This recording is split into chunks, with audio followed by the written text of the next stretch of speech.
விதி தலையெழுத்து அப்படின்னா என்ன சாமி? கொஞ்சம் விளக்கமாக சொல்லுங்கள் சாமி. நீங்கள் ஒரு வீடு வாங்கினீங்களா, என்ன பண்ணுறீங்க? ஒரு வீடு வாங்குறீங்க, என்ன பண்ணுறீங்க? ஏது வாங்காத துட்டு கொடுத்துட்டு இருக்கட்டுங்க, என் வீடு ஆகிப்போச்சுன்னு ஒத்துப்பீங்களா? ஒத்துப்பீங்களா? என்ன பண்ணுறீங்க? ஒரு பத்திரம் எழுதுறீங்கல்ல, அதே மாதிரி போன பிறப்பில் நீங்கள் என்ன வாங்கினீங்கன்னு ஒரு பத்திரம் வச்சுக்கின்னு தான் பிறகுறீங்க. அந்த பத்திரத்துப்படி தான் இப்போ வாழறீங்க. முதல்ல பிறப்பின் ரகசியத்தை தெரிஞ்சுக்குங்க. நம்ம இவ்வளோ பேர் இருக்கிறோம். ஒருத்தருக்கு கண்ணு தெரியல, ஒருத்தருக்கு காது கேட்கல, ஒருத்தருக்கு வாய் வரல, ஒருத்தருக்கு கால் வரல. இதெல்லாம் என்ன கடவுள் வழிபாட? கடவுள் இவ்வளோ பேரையும் தண்டிக்கிறாரா? இவ்வளோ பேரை தண்டிக்கணும்னா கடவுள் எவ்வளோ பேர் இருக்கணும்? அவர்னா கம்பெனியாக வச்சுங்கிறாரு, ஆடிட்டிங் செக்ஷனாக வச்சுக்கிறாரு அவர், எல்லாரையும் இப்போ செக் பண்ணி வரத்துக்கு இல்லை. கடவுளுக்கும் பிறப்புக்கும் சம்பந்தமே கிடையாது. நீ போன பிறவியில் என்னவாச்சுன்னா அட்டுழியம் பண்ணி அக்குறும்ப பண்ணி எவ்வளோ எத்தனை பேரை துன்புறுத்தினியோ இந்த பிறவியில் நீ அனுபவிக்கணும். இந்த பிறவியில் நீ அனுபவிச்சிட்டுன்னா அடுத்த பிறவி சுத்த பிறவியாக கிடைக்கும் உனக்கு. அடுத்த பிறவி சுத்த பிறவியாக கிடச்சி போச்சு, மற்றவெல்லாம் முட்டாள், நான் தான் அறிவாளி நான்டின்னா அதுக்கு அடுத்த பிறவி நீ முட்டாள் ஆக போகிற. உன்னை பார்த்து 4 பேர் கேலி பண்ண போகிறான் இல்லையா? அப்போது இந்த பிறவிக்கு யார் காரணம்?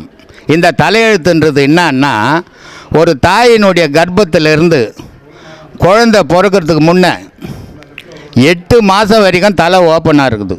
உச்சி என்ன ஓப்பன் ஆகுது? உச்சி ஓப்பனாக இருக்குது. இந்த உச்சி ஓப்பனாக இருக்கிறதால அந்த குழந்தை என்ன பண்ணுது, 2 கையும் காதாண்டை வச்சுக்கின்னு அம்மாவனுடைய வயிற்றில் தண்ணியில் ஆடிக்கினே இருக்குது.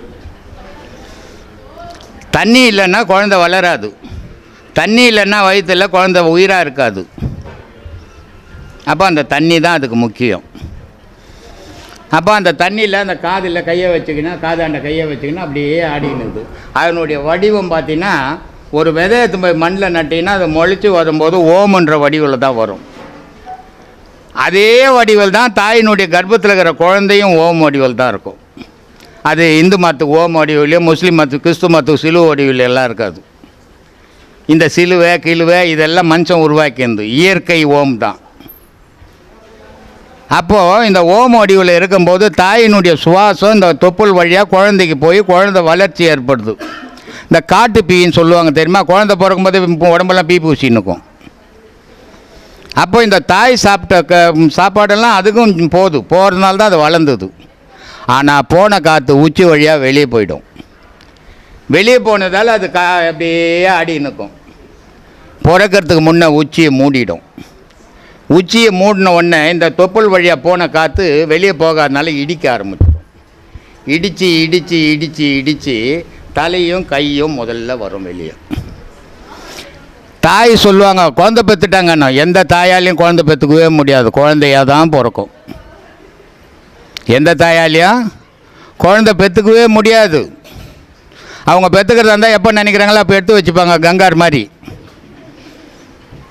குழந்தையாக பிறந்தாதான் அவங்க பெற்றாங்கன்னு அர்த்தம் இல்லையா? கோழி குஞ்சு பொறிச்சிடுச்சுங்கன்னுவாங்க. எந்த கோழியும் குஞ்சு பொறிக்காது. கோழி சூட்டை தான் கொடுக்கும், குஞ்சு தான் உருவாகி குத்திக்கின்னு வெளியே வரும். ஓட்டை நாட்டு கிராமத்தில் இருக்கிறவங்களுக்கு தெரிஞ்சிருக்கும். ஏன்பா பார்த்துக்கிறீங்களா? ஆனால் பேருக்கு என்ன சொல்லுவாங்க, கோழி குஞ்சு பொறிச்சிடுச்சு. அதே மாதிரி தாய் குழந்தை பெற்றுட்டா. எந்த தாயும் குழந்தை பெற்றுக்க முடியாது, குழந்தை தான் பிறக்கும். அது பிறந்த பிறகு தான் அவள் தாயாவா. அது எப்படி பிறக்குன்னா அந்த உச்சி. அதனால தான் பிறந்த பிறகு எல்லா இடமும் கெட்டியாக இருக்கும், அந்த உச்சி மட்டும் கொலன்னு இருக்கும். பிறக்கிறதுக்கு முன்னே மூடிடுறது அது. அப்போ இதை மூடுறதுக்கு முன்னாடி உன் தலையெழுத்து அதில் வச்சுருவாங்க. அதான் தலையெழுத்துன்றது. புரிஞ்சுதா? அதுக்கு எப்படி எழுதி வச்சுங்கிறியோ அதுபடி தான் உன் வாழ்க்கை. இதை யாராலையும் மாற்றிட முடியாது. கடவுளே நினைச்சாலும் மாற்ற முடியாது. ஏன்னா நீ எதுக்கு இந்த அவர் மாற்ற மாட்டார், அவர் எது நீ மாற்ற முடியாது. விதி சரியில்லைன்னா மதி வேலை செய்யுமா? யாராவது ஒருத்தனை இந்த உலகத்தில் சொல்லுங்க விதியை மதியால் வெண்ணவன. அப்படி இருக்கும்போது விதி மதின்னு 2 தேவையே இல்லை, விதியோட நிறுத்திட்டு இருக்கலாம். இல்லை, மதியன்னு ஒரு வார்த்தை வர வேண்டியதே இல்லையே. அதான் இந்த விதின்னா என்ன மதின்னா என்ன அப்படின்னு தெரிஞ்சுக்கணும். நாமக்கல்லேருந்து ஒருத்தர் எனக்கு ஃபோன் பண்ணார். அவர் ஃபோன் பண்ணி அவர் கேட்குறாரு, சாமி எல்லா ஞானியும் யமதூதரங்க வருவாங்க புடிச்சின்னு போவாங்கன்னு சொல்கிறாரு, எல்லா ஞானியும் பாடிக்கிறாங்களே, இது உண்மையான்னு கேட்டார். இப்போ நான் சொன்ன உண்மை தான்பா அது. ஆனால் யமதூதர் நீ சாகும்போது வர்றதில்லை, பிறக்கும்போதே உன் உடல்லையே வந்துட்டாங்க அப்படின்னா. இந்த பிறக்கும்போது வந்த யமதூதரனுக்கு பேர் நோயான்னு பேர். என்ன பேர்? நோயான். நோயான். அவனுக்கு பேர் விதின்னு பேர். யாருக்கு பேர்? அந்த யமதூதனுக்கு பேர் விதி. விதின்னு பேர். ஆனால் உனக்கு பேர் மதின்னு பேர். இப்போ ஒரு குழந்தை பிறந்துடுச்சு, உடம்பு சரியில்லை. உடனே தாய் தகப்பன் என்ன பண்ணுறான்? ஒரு டாக்டர்கிட்ட எடுத்துன்னு போய் ஊசி போட்டு மாத்திரை போடுறான். இதுக்கு பேர் மதி. அந்த நோய் வந்தது விதி. சரி, உனக்கே ஒரு நோய் வந்துடுச்சு, ஆஸ்பத்திரிக்கெல்லாம் எட்டுன்னு போகிற, லட்சக்கணக்கில் கோடிக்கணக்கில் செலவு பண்ணுற, ஆனால் நீ பொழைக்கல, போயிடுற.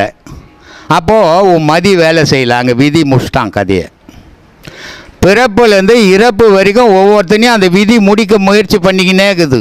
உன் மதியை கொண்டு தப்பிச்சுக்கின்னு வந்துக்கினே இருக்கிற. ஆனால் கடைசியில் ஜெயிக்கிறது விதி. அப்போ இந்த விதின்னா என்ன, மதினா என்னன்னா, வீணா காற்று, தீனா நெருப்பு, இது ரெண்டும் சேர்ந்து தான் விதியாக இருக்குது. அப்போது இந்த பக்கம் பீச்சகை பக்கம் போடுறது மதி. மதினா என்ன அர்த்தம்? சந்திரன் அர்த்தம். அப்போ அறிவுன்னா சந்திரன், மதினா சந்திரன், இந்துன்னா சந்திரன். அப்போ விதினா சூரியன், கதிரவன்னா சூரியன், தினகரன்னா சூரியன். இந்த சூரியன் கடைசியாக விதியை முடிச்சிடுது, சந்திரனை தனக்குள்ளே அடைக்குது. அடைக்கும்போது உன் கதை முடிஞ்சுது. அப்போ இது ரெண்டுமே தேவை. மதி இல்லைன்னா விதி இருந்ததுன்னா நீ பிறந்த உடனே செத்து போடுவ, உலகம்னு ஒன்று தெரியாது உனக்கு. அதே நேரத்தில் விதி மட்டுமே இருந்ததுன்னா உலகம் தெரியாது.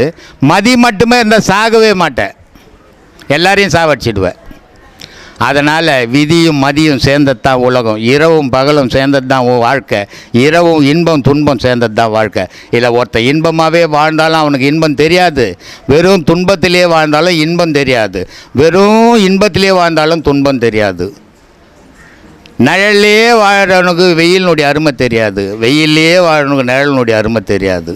அது மாதிரி ரெண்டும் மாறி மாறி இருக்கிறது தான் வாழ்க்கை. இப்போ ஒரு மழையே கொட்டிச்சுன்னா இப்போ வெயில் காயுது, நம்மளால் தாங்கவே முடியல.